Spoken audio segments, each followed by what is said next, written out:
Poleni kwanza Watanzania wenzangu kwa sababu za kizalendo. Najua karibu Watanzania wote tumeumia leo, si ndio? Maana kiukweli Simba haijafungwa kwa sababu tu imekutana na mpinzani aliye bora. Simba imefungwa kwa sababu wenyewe pia ubora wao umepungua. Yes, kuanzia aina wachezaji walionao, lakini pia hata mifumo ya kiuchezaji ilishindwa kufit kuendana na aina ya mpinzani ambao wanacheza naye. Unajua, ukitaka kuangalia timu kama imeshuka, iangalie katika namna mbili, wakiwa na mpira na wakiwa hawana mpira.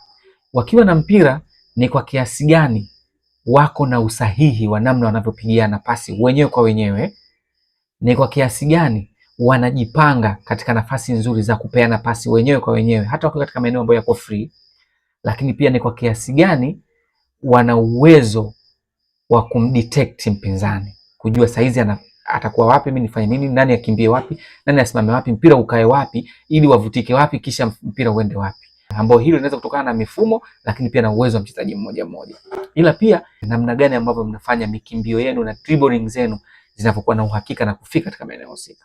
Hicho kitu hakikuwa kwa ubora kwa Simba.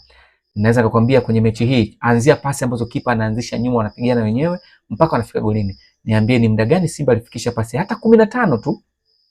Lakini okay, tufanye hakutaka kutumia mfumo wa kupiga pasi nyingi kufika.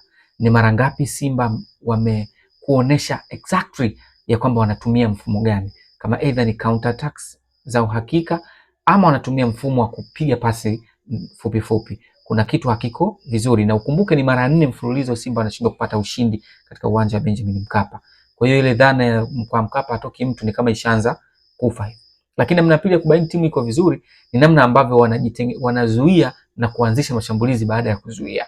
Hicho kitu pia hakikuwa vizuri kwa Simba. Ukiangalia Yanga walipoteana, lakini jana angalia namna walivyocheza. Unaona sasa timu imerudi na hawakucheza na kibonde.